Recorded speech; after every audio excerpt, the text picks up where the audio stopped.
with a simple summary of what we saw last time and some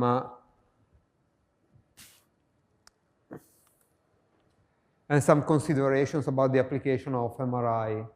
So just to super quickly recap, what is magnetic resonance? Magnetic resonance imaging, works on a signal that comes from the magnetization of hydrogen nuclei.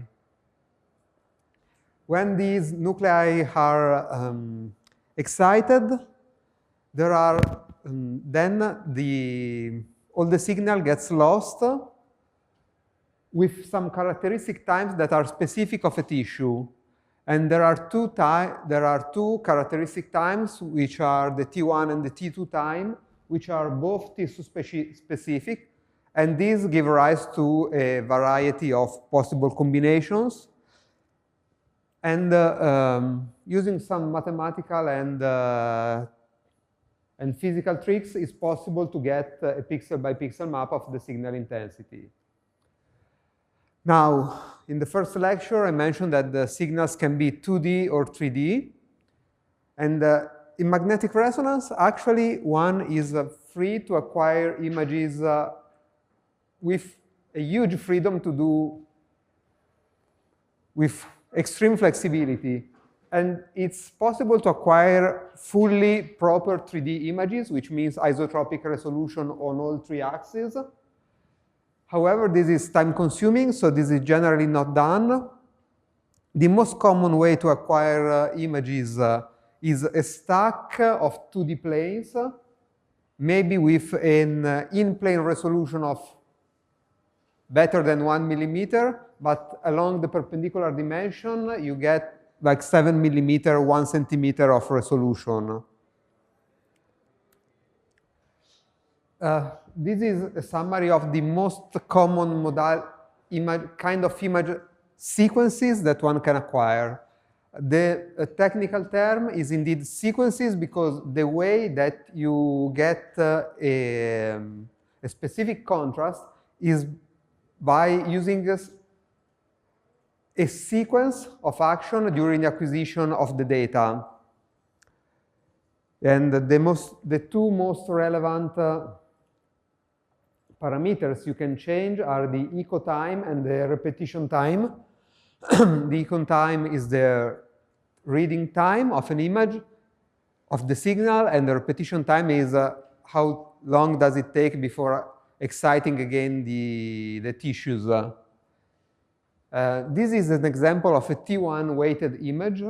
We call this T1 weighted because the image is somehow, no, sorry, not somehow, is mostly influenced by the T1 parameter of each pixel, but it's not a map of T1 values.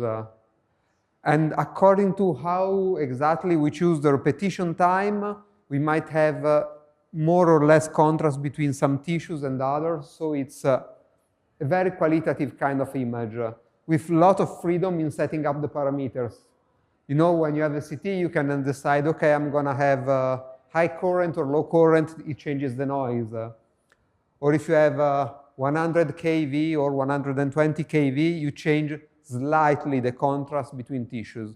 Here, if you change the repetition time from 1 second to 3 seconds, you get a completely different image. Well, not completely, but very different image.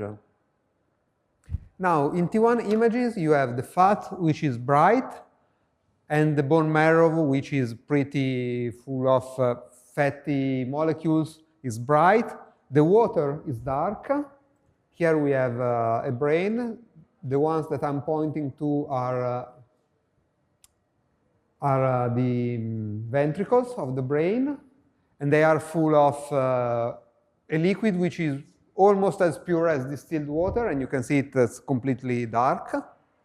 The muscles are gray, and in the brain you have the gray matter, which is dark gray, or the white matter, which has a lot of so-called myelin. It's light gray, if not even white, if you saturate the scale. Now, the air is dark, and the bones are dark. Why? in air, you don't have any water molecules, nor any other organic compounds, so there is no hydrogen. And the density of air is minimal, so there is nothing giving signal. So with all possible image contrast, air will always be black, meaning intensity 0. Bones also, bones do not have any water inside. They have extremely little content of hydrogen nuclei for any kind of molecule.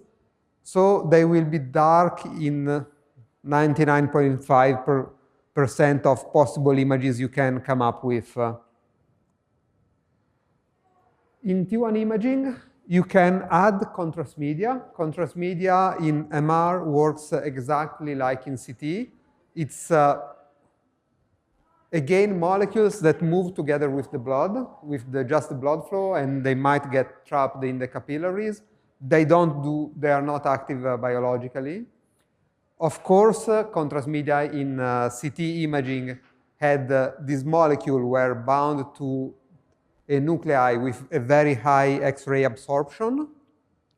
And in this case, which was iodine, in this case, the molecules are not bound to iodine, but they are bound to gadolinium, which changes the magnetic properties of the material and does not have any X-ray properties because you don't need that. And so you can add some kind of other contrast on top of the ones that you have. Now, there is, it's starting to appear that MR contrast media is, might have some long-term bad effects. So they are trying to avoid it. And also in MR imaging, it's, you can have so many contrasts naturally just by varying the acquisition parameters that it's, there's very rarely the case where you need contrast media, but in some cases it might still be needed. The other single most common kind of image is the T2 star image or T2 star, because actually this is not T2 time, but is also influenced by some other parameters. It's acquired by using a kind of longer echo time, because you need to read when there is some relaxation going on. You need long repetition time not to have any influence due to T1. The water appears very bright. In our brain, we can see that the ventriculi of the brain are white. And also here, this is not white matter. This is, sorry, this is not gray matter. This is the cerebrospinal fluid entering between the gyri of the brain. Sorry, I wrote, this is wrong. White matter is very dark gray, and gray matter is darkish gray. MR is super used in brain imaging, also for neuroscience research, not only for clinical use, but actually is flexible for all organs. We will not go very in deep in that, but if that's something that one could study. This is an example of shoulder imaging. It's MRI is super useful in joints because we have seen that in CT or with X-rays you can just see the shape of bones. When you have a ligament lesion in CT, it's not something that you see. You don't distinguish muscles, ligaments, water. Everything is almost the same density. So here is the shoulder acquiring T1 and T2. This is the inside of a shoulder. This is, in this very small black part here, there is the bone, the hard part of the bone, which doesn't have any MR signal in any sequence. And here you can see a very small piece of bright appearance, which appears only in T2. And this is an inflammation. This is all the water recruited from in inflammation. As in CT or in X-ray, this is just a qualitative annotation. You can see why it takes 5 years of training for a radiologist to know how to read images, because you need the human brain works with pattern recognition, much like what we do with machine learning. And so what they need to do is to get used to which are the normals and abnormal patterns, and they need to see thousands of them, because it's, in this case, which by the way is my own shoulder, this is this is a sign of inflammation, but it's not really, for a non-expert, it's not obvious whether that bright line should be there or not. It's not like when you see some, I don't know, the broken bones of the first lectures where you see a piece of bone that is not straight.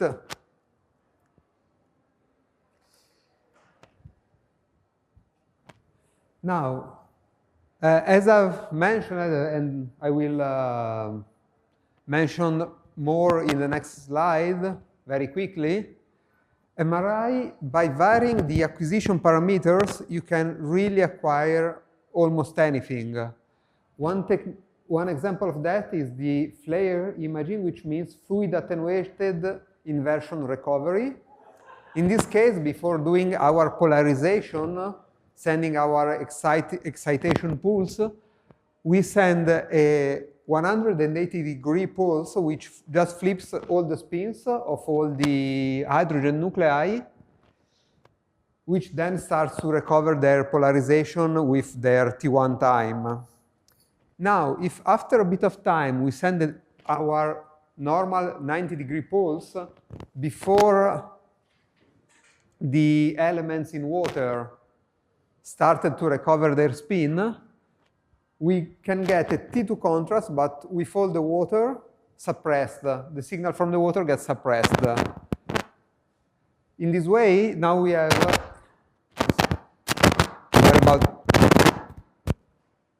sorry about that, I need to use the microphone to record the video, but the cable is not good apparently. And we can, in this way, we have an image that looks like the T2, but the water instead is dark instead of white.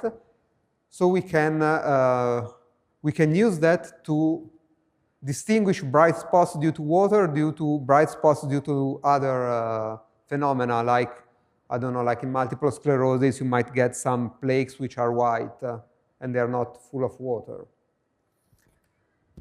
There are lots of other things that can be done. One is a functional MRI, which is using some special techniques. You acquire a T2 star image very fast.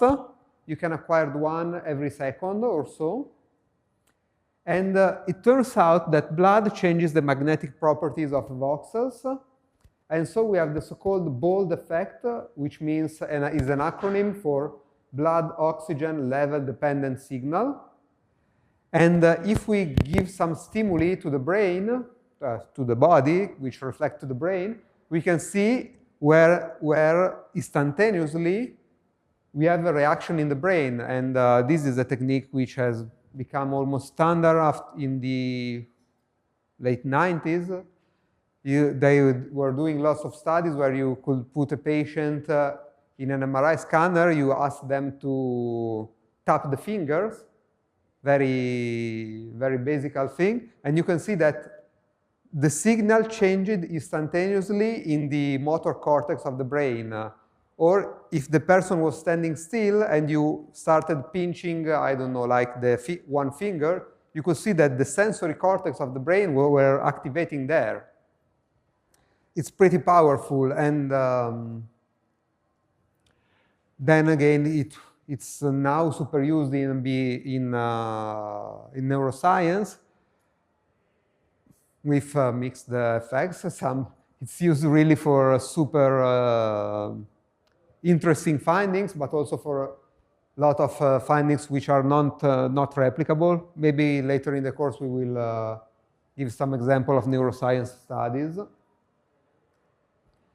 Now, if you want to go deeper in that, you can even go in to the Wikipedia page, which is the link there, and these are screenshots. And you can see a list of all the most common ways to acquire images, T1, T2. We saw that proton density weighted. We mentioned that it's not very useful. Then you have other kind of images. But then there starts to be very advanced acquisitions like diffusion tensor imaging, where for each pixel you get not an intensity value, but a tensor of values, whether it tells you in that pixel how much the molecules are vibrating and in which direction they are vibrating. And so by see if the vibration is in a random direction, you say, okay, this is water. If it's vibrating in a specific direction, the water is trapped into some filaments which are oriented, which might be the neurons, the axons of the neurons in the brain, or in muscles also, they are directed along the direction of the fibers. You can see really lots of stuff. Then there are also some, there are ways to just highlight only the blood vessels or moving, non-randomly moving fluids, which generally means exclusively the blood.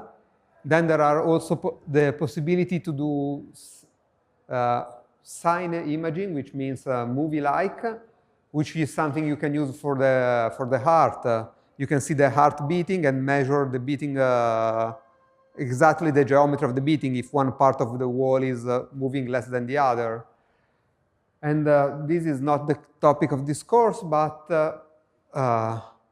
artificial intelligence in magnetic resonance is a super active field of research, because you get very complex signals by doing very complex acquisition patterns. And indeed, the first FDA-approved medical device was a 7D reconstruction for cardiac MR imaging, where from a super convoluted signal acquired in free breathing of the beating heart, they could get a full image of the beating heart and of the direction of motion of the blood during the cardiac cycle. And they use artificial intelligence to deconvolve all of these effects which superimpose on one another. So it's a very interesting kind of research. Now, to summarize magnetic resonance, you have the good side is that it's extremely flexible, because by changing the acquisition parameters and inventing new sequences, you can acquire really everything you want. It has no ionizing radiation. Generally, for almost all the pathologies from cancer to joint imaging to neuroscience, it's highly specific and sensitive. It doesn't have any ionizing radiation. Now, the bad sides of that is the high cost, because the MR scanner are quite costly. It requires very high acquisition times, because one sequence can take anywhere from 2 minutes to up to 10 minutes, and generally for one exam, you acquire multiple sequences. And this is to compare with CT imaging, where you can acquire one scan in 10 seconds. It's mostly the setup time that it takes. There is an issue of claustrophobia. MR is a pipe, for the patient is a pipe which is 1 meter long.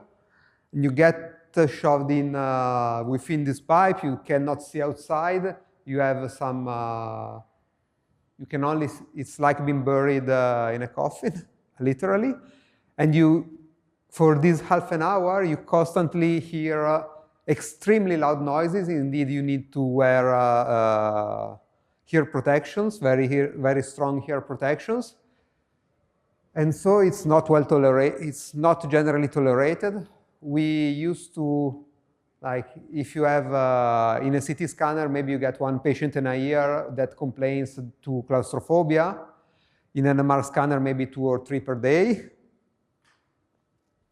Also, many subjects cannot undergo MR scans due to implants.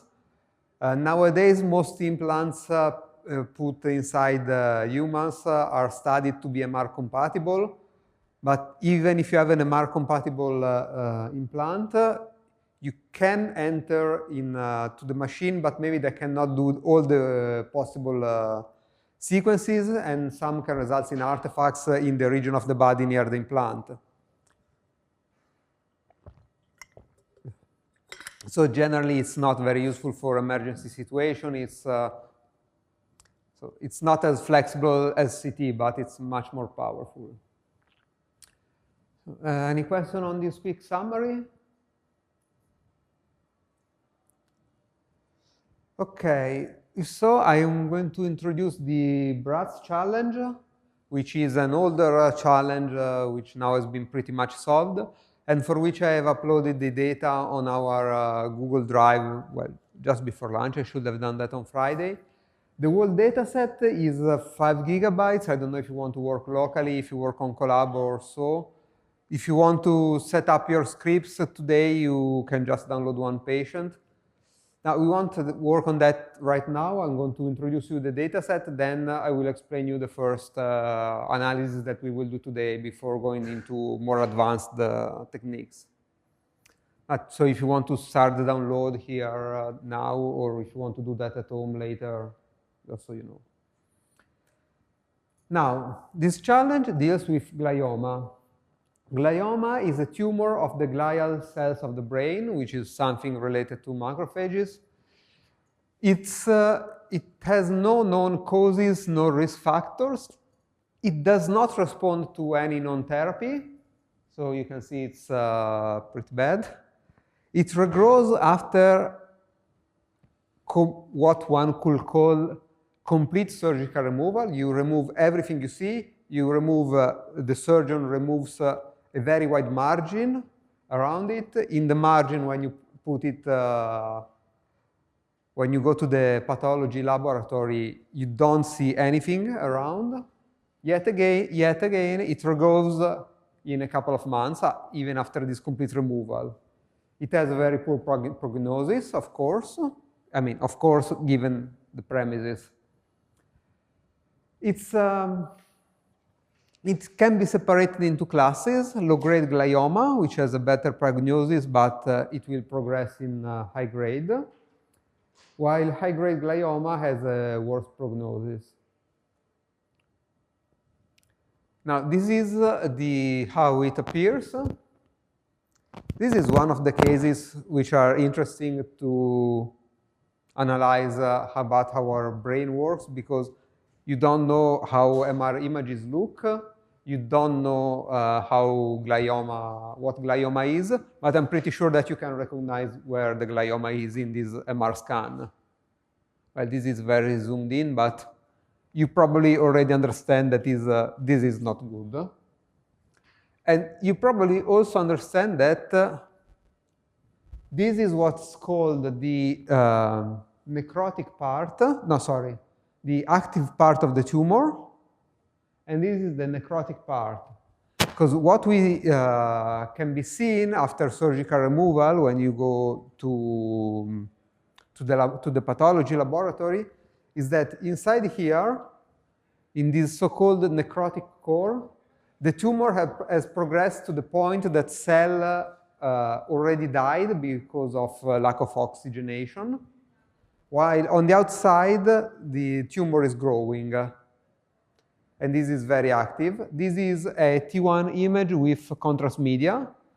And this means that it's full of blood vessels that are growing around the tumor. This is a T2 image. And this is the flare image.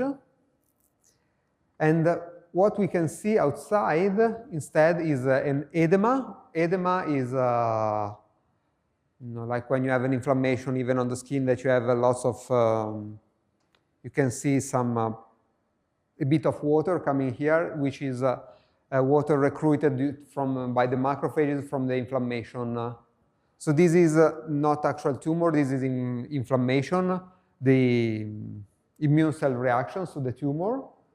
But of course, also this gets removed. In this challenge, one is provided with segmentation. Segmentation is the labeling of the regions of the image into many different components. And the components are necrotic core, enhancing component. If you combine the two, you get the region which is called the wall tumor. Oh, sorry, maybe tumor core. And the whole tumor includes also the edema region. So, to give you more details about the BRATS challenge, which is, again, I mean, this is a solved problem, but it's very useful to start working on the techniques, image analysis techniques. It's a challenge that used to run annually, and it started in 2012. This original target was to find automated algorithms to draw the contours of glioma regions. They were providing 200 high-grade gliomas and 100 low-grade glioma studies, and some anagrammatic data.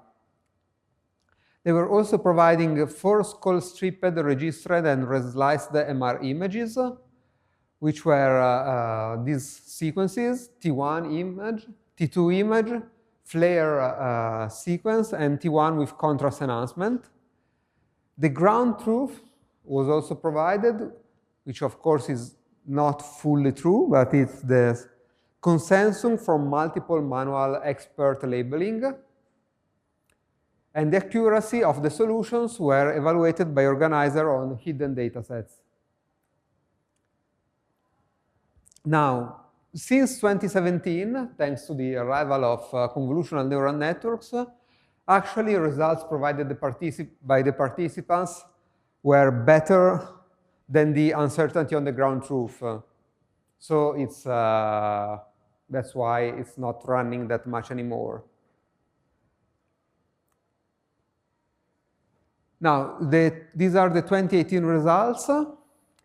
And on the segmentation of the core of the tumor, which is the enhancing part plus the necrosis, more than half of the teams had the DICE score, which means the overlap between the image, provided the ground truth and the algorithm segmentation is higher than 82% for more than half of the participants. So, which means that it's not someone that invented someone revolutionary. It's really state of the art by now, which was 7 years ago, maybe 6.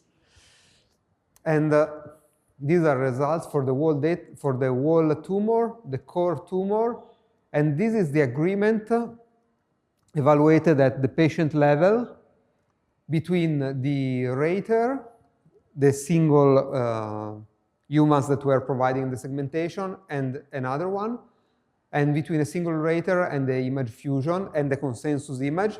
You can see that on the core, you get an accuracy of 86% plus or minus 19. It depends also on how big is the lesion. The bigger it is, the bigger the consensus.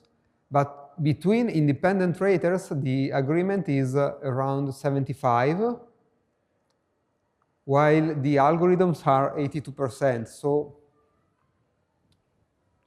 it's pretty solved problem. Now, the new challenges that were introduced was one task that were asked was to predict survival, and in 3 classes, which was very short, mid-term, or long-term, and the accuracies by all teams were much lower than 0.5, and these are teams maybe were from American university hospitals with both physicians and radiologists, cancer experts, and also bioinformatics specialists, or also teams from NVIDIA were participating, and no one could do much better than pure chance. Another task was to predict one genetic marker, which helps with radiotherapy, and they were achieving, again, only slightly better than random accuracy. So that's it on this challenge. And do you have any question?